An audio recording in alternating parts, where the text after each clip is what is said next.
Olá, sejam todos bem-vindos novamente aqui ao nosso canal. E hoje nós vamos para a nossa terceira aula do módulo de hematologia. Nesse módulo, mais especificamente nessa aula, eu vou discutir um pouquinho com vocês sobre plaquetas, dentro da medicina veterinária mostrar o que é que são plaquetas, o que é que são trombócitos, porque variam de mamíferos para aves, répteis, por exemplo. A gente vai discutir um pouquinho sobre isso.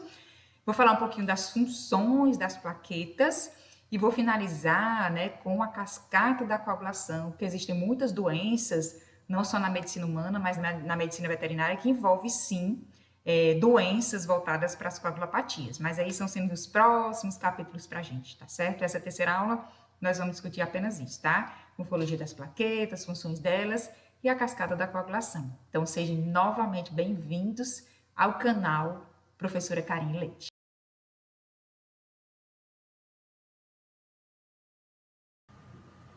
Então, gente, conforme eu disse anteriormente, a gente vai conversar um pouquinho agora, nossa terceira aula do módulo de hematologia, sobre plaquetas, quais as funções das plaquetas, e a gente finaliza também com a cascata da coagulação, que vocês vão ver que elas estão intimamente relacionadas.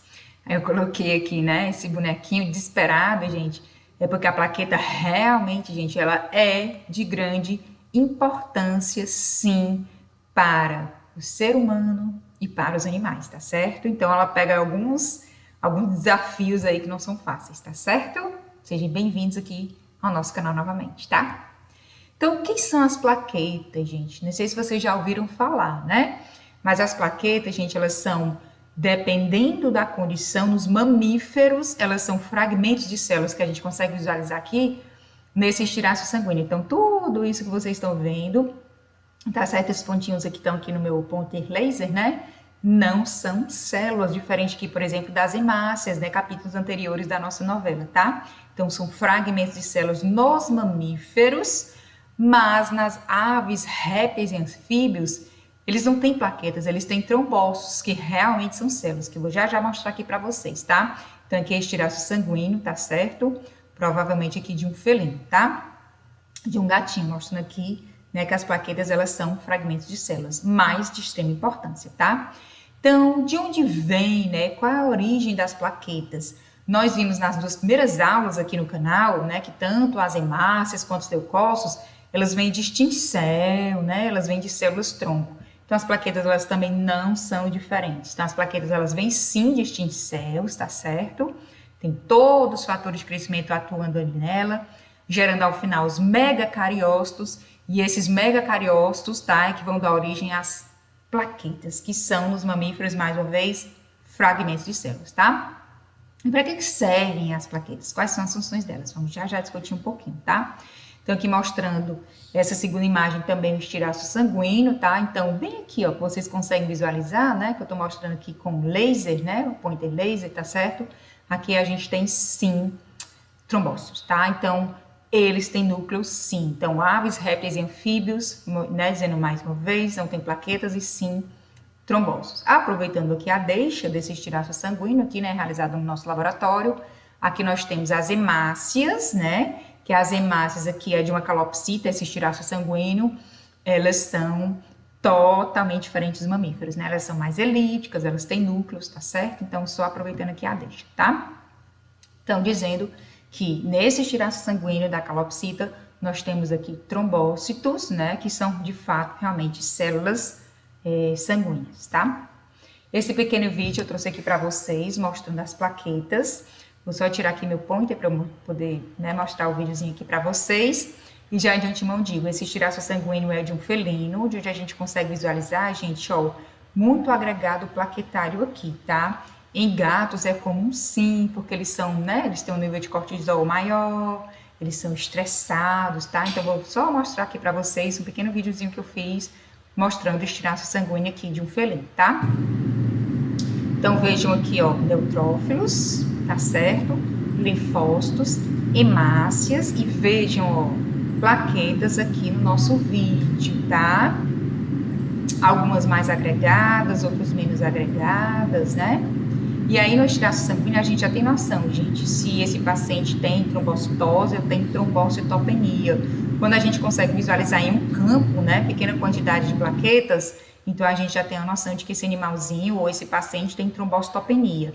E grande quantidade, trombocitose. Eu trouxe esse vídeo para vocês, por quê? Porque gatos é comum, sim, ter agregado plaquetário. Então, num laudo, em um laudo de hemograma de um gato, a gente tem que colocar. Esse agregado plaquetário é intenso, é moderado, é discreto, para que o clínico tenha, né, uma noção, uma ideia de quantas plaquetas esse animalzinho tem, tá certo? Trouxe só aqui a mais a título de curiosidade para vocês visualizarem plaquetas e o estilhaço sanguíneo.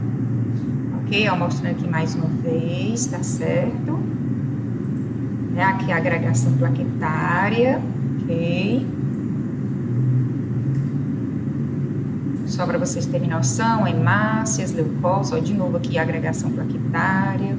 Essa plaqueta ela já está mais isolada, né? E aí a gente vai contando no estilhaço sanguíneo.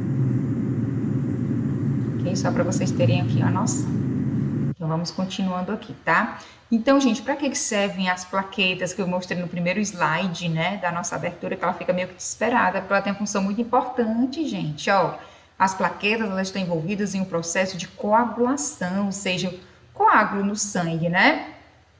Ou seja, as plaquetas elas estão envolvidas na hemostasia. O que é hemostasia, gente? É uma homeostasia, é um equilíbrio, mas é tentar manter o sangue fluindo de forma normal dentro do vaso e manter esse vaso, né, teoricamente íntegro, né, quando lesionado, tá certo? Essa hemostasia, é importante eu dizer para vocês que a gente tem que ter um equilíbrio, uma balança entre os agentes procoagulantes e os agentes anticoagulantes, porque quando essa balança não tem equilíbrio, problema, tá? Porque não pode ter coagulação de mais ou coagulação de menos, tá certo? Então, as plaquetas, sim, elas estão envolvidas intimamente com o processo de coagulação e com o processo de hemostasia, tá? Dentro dessa hemostasia, nós temos a hemostasia primária, secundária e terciária. Professora Karina, o que é cada uma delas? Vou mostrar agora aqui para vocês, tá? Quando tem uma lesão no vaso, ou seja, a tendência são as hemácias saírem, os leucócitos saírem, o sangue sair. Não é isso que a gente chama isso de hemorragia, tá? Então, vocês acham que o organismo vai ficar de mãos atadas? De forma alguma. Então, ele vai lançar a mão de quem? Olha, gente, as plaquetas. Então, as plaquetas são as primeiras a chegarem quando tem uma lesão no vaso. E a gente chama isso de hemostasia primária.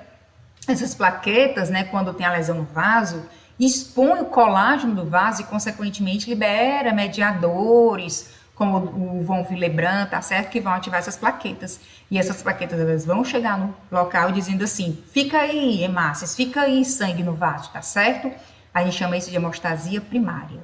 Mas só isso é suficiente? Não, gente. As plaquetas, elas vão se unir, que vocês estão visualizando aqui, vão formar um plug plaquetário, mas elas precisam de ajuda de alguém. Quem é esse alguém? Vocês estão vendo aqui essa redezinha, né, que a gente chama de rede de fibrina. Então, nessa condição da hemostasia primária, logo em seguida, concomitantemente, a gente tem a hemostasia secundária, aonde a gente vai ter ativação dos fatores de coagulação, formando uma redezinha para exatamente formar o coágulo que vocês estão vendo nessa imagem. E professora, e a hemostasia terciária, que não está mostrando aqui? A hemostasia terciária, gente, é quando esse coágulo, formado pelas plaquetas, formado, né, pela fibrina, né, que é uma rede, ele vai ter que ser eliminado, gente. Então, a gente chama isso de hemostasia terciária, quando retira-se esse coágulo, tá certo? Quando quebra, quando lisa essa fibrina, ok? Então, só mostrando aqui mais uma vez para vocês, aqui a lesão de um vaso, que gera um quadro de hemorragia, mas as plaquetas vêm em seguida, tá certo? Para atuarem aqui, a gente tem diversos fatores, aqui o fator de von Willebrand, inclusive existem doenças envolvendo esse fator de von Willebrand, tá certo? Consequentemente, as plaquetas vêm para cá, tá certo? Expõem o colágeno do vaso, tem a atuação dos fatores de coagulação, né? Formando aqui o que a gente chama de rede de fibrina e de coágulo, né? Que a gente consegue visualizar plaquetas, hemácias, fibrina, que é uma rede. Então, gente, isso aqui é a hemostasia primária, isso aqui é a hemostasia secundária. E a hemostasia terciária, quando tudo isso aqui é alisado, tá certo? Então, vejam, gente, a importância aí das plaquetas, né? Elas são bem destemidas. E para a gente fechar a nossa aula, né? Nós vimos que a hemostasia secundária tem a atuação dos fatores de coagulação. Então, consequentemente, quando eu falo de fator de coagulação, eu estou falando mais especificamente, gente, de proteínas. E existem diversas proteínas, fator 9, fator 10, fator 8, fator 10, tá certo? E literalmente é uma cascata, a gente já a gente visualiza. Porque quando uma é ativada, aí a outra se ativa, que ativa a outra, por isso que é uma cascata, tá? Cascata da coagulação. Existem doenças envolvendo a cascata da coagulação, sem a menor sombra de dúvidas, tá certo? Que a gente vai discutir mais interiormente, né? Mais posteriormente aqui no nosso canal. Então vamos lá, gente. Quando a gente fala de lesão, a gente fala de plaquetas, hemostasia primária, mas a gente tem que falar da hemostasia secundária, cascata da coagulação. Dentro dessa cascata da coagulação, tá certo, gente? A gente tem uma via intrínseca, uma via extrínseca e uma via comum. Como funciona isso, gente, tá? Então, lesionou o vaso, expôs o colágeno, tá certo? Dentro dessa via intrínseca, o fator 12 é ativado, ó, vejam aqui, 12A. Este fator 12 ativado vai atuar no fator 11, ativando o fator 11, por isso que é uma cascata mesmo. Este fator 11 atua no fator 9, ativando esse fator 9. E aí esse fator 9 vai ativar o fator, né, certo? Junto com o fator 8 vai ativar o fator 10. Aí é que a gente termina a via intrínseca da coagulação. Começa com a ativação do fator 12 e termina com a ativação do fator 10, tá? Ao mesmo tempo, né, aqui a gente tem um dano na parede do vaso. Ao mesmo tempo, a gente tem a via extrínseca, que é a via o quê? De fora, ou seja, envolve traumas, células extravasculares. Então, o fator 3 é ativado, esse fator 3 atua no fator 7, ativando o fator 7, e esse fator 7 agora, junto com o fator 3, vai ativar o fator 10. Então, a gente finaliza a via extrínseca. E vejam, gente, que a via intrínseca e a via extrínseca, elas finalizam com o fator 10. E aí, a partir daqui, nós temos a via comum da cascata de coagulação. Então, fator 10 agora, certo? Já ativado, junto com o fator 5, junto com participação de cálcio, gente. Cálcio é de extrema importância para a coagulação. Ele vai atuar agora na protrombina, tá certo? Que é uma proteína. E essa protrombina vai ser convertida em trombina. A partir dessa trombina, ela vai atuar no fibrinogênio, convertendo fibrinogênio em fibrina, tá certo? E aí essa fibrina, né, ela não forma polímeros, elas são individualizadas. Logo em seguida, essas fibrinas vão começar a se unir, formando uma rede de fibrina, tá certo? Mais estável, para formar aquela redezinha que a gente viu, né, lá na formação do nosso coágulo, tá certo? Finalizou aqui? Não, gente, porque essa fibrina depois ela vai ter que ser lisada, ela vai ter que ser quebrada, tá certo? Através também de atuação de outros fatores, tá certo? Então, a partir disso, a gente consegue visualizar, gente, que a plaqueta está intimamente relacionada com a cascata da coagulação, através da hemostasia primária, e em seguida, né, quase que concomitantemente, tem a atuação da hemostasia secundária, e a gente finaliza com a hemostasia terciária, tá certo? Então, essa aula de hoje eu quis mostrar para vocês o que são plaquetas, são fragmentos de células em mamíferos, mas aves, répteis e anfíbios, elas são trombócitos, estão, né, de extrema importância aí na hemostasia, começa com a hemostasia primária, mas só relembrando, gente, que a gente precisa ter um equilíbrio entre os fatores anticoagulantes e os fatores coagulantes, tá certo?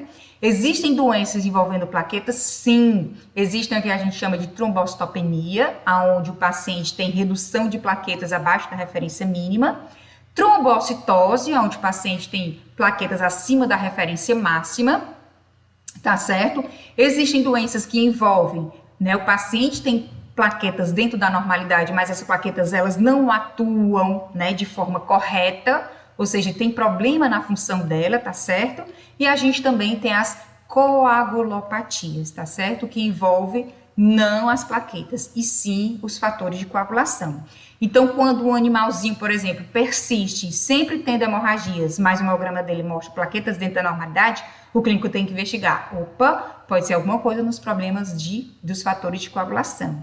E lembrando que a grande maioria dos fatores de coagulação, eles são produzidos no fígado, tá certo? Então, o paciente, ele vai ficar à mercê, né, de diversos exames, juntamente com a anamnese, o exame físico do paciente, para que o clínico possa tentar fechar o diagnóstico, tá certo, gente?